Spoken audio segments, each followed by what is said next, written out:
দুধের মধ্যে 4টা ডিম দিয়ে যদি এভাবে মিষ্টি বানানো শিখে যান, তাহলে বাজার থেকে আর কখনোই মিষ্টি কিনে খেতে চাইবেনই না। এটা খেতে এত মজা হয়।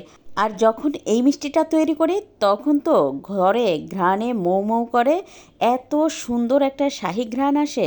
বাসায় যারা থাকে তারা তো বাটি নিয়ে হাজির হয় আগে একটু চেখে দেখার জন্য।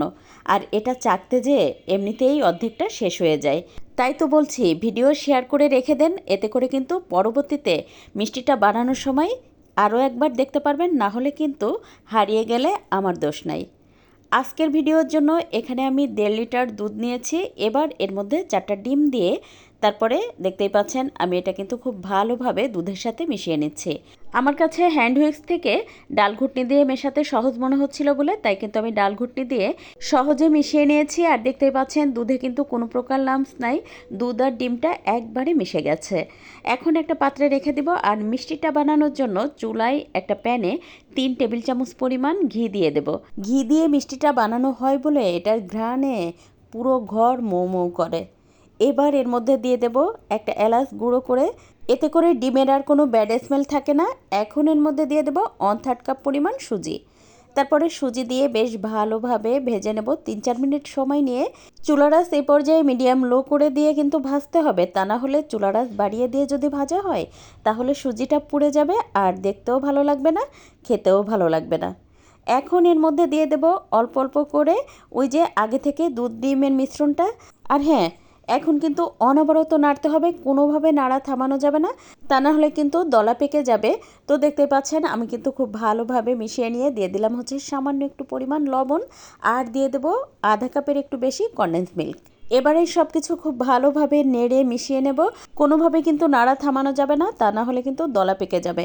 দেখলেন তো, নাড়তে নাড়তে এটা একেবারে কিন্তু ছানার মতো হয়ে গেছে।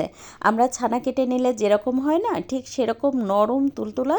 আর পুরো কিন্তু এটা দেখে উপায় নাই বোঝার যে এটা ছানা না। তো এটা একটু সুন্দর কালার করার জন্য সামান্য একটুখানি ফুড কালার দিয়ে দিলাম। এটা একেবারেই অপশনাল, যদি আপনার ইচ্ছে না হয় তাহলে দেওয়ার কোনো দরকার নাই। তারপর কিন্তু আবারও নেড়ে মিশিয়ে নিয়ে দিয়ে দেবো হচ্ছে আধা কাপ পরিমাণ গুঁড়া দুধ। আর গুঁড়া দুধ দিলে যে এই মিষ্টিটার টেস্টটা কী যে অপূর্ব আসে। আচ্ছা, কনডেন্স মিল্কের পরিবর্তে আপনি কিন্তু চাইলে এখানে আপনার পছন্দ মতো মিষ্টি দিয়ে দিতে পারেন। এই আধা কাপ পরিমাণ চিনি দিয়ে দিলেই হবে। আমি যেহেতু কনডেন্স মিল্ক দিয়েছি তাই কিন্তু আমি আর চিনি দিইনি, ওই কনডেন্স মিল্কের মিষ্টিতেই মিষ্টিটা হয়ে যাবে। তো বেশ খানিকটা সময় আমার এই মিষ্টিটা নেড়ে মিশিয়ে নেওয়ার পরে এখন এর মধ্যে দিয়ে দেবো কাজু বাদাম আর কাঠবাদাম কুচি করে। তো তারপরে দেখতেই পাচ্ছেন আমি কিন্তু এটা আরও খানিকটা সময় নেড়ে নিয়েছি, একদমই কিন্তু পানি নাই। যখন এটা একেবারে শুকিয়ে গেছে তখন এর মধ্যে আরও 1 টেবিল চামচ পরিমাণ ঘি দিয়ে দেব। ঘি দিয়ে আরও 3-4 মিনিট সময় নিয়ে এটা খুব সুন্দর করে রান্না করে নেব। আর যখন প্যানের গা ছেড়ে ছেড়ে আসবে তখন নামিয়ে একটা পাত্রে রেখে সমান করে দিব। আচ্ছা, যে পাত্রে আপনি এই যে মিষ্টিটা তৈরি করবেন সেই পাত্রে চাইলে সামান্য একটু ঘি ব্রাশ করে নিতে পারেন, এতে করে মিষ্টিটা সহজে উঠবে।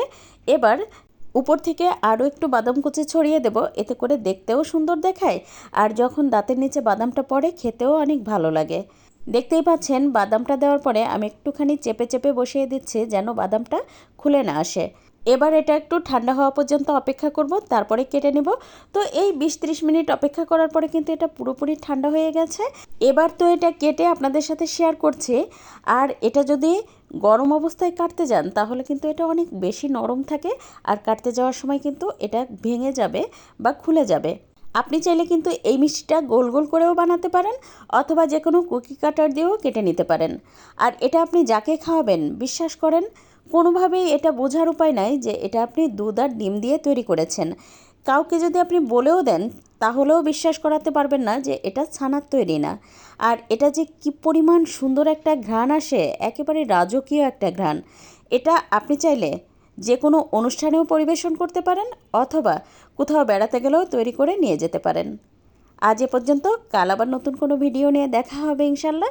সে পর্যন্ত সবাই ভালো থাকবেন, সুস্থ থাকবেন, সেই দোয়া করি। আল্লাহ হাফেজ।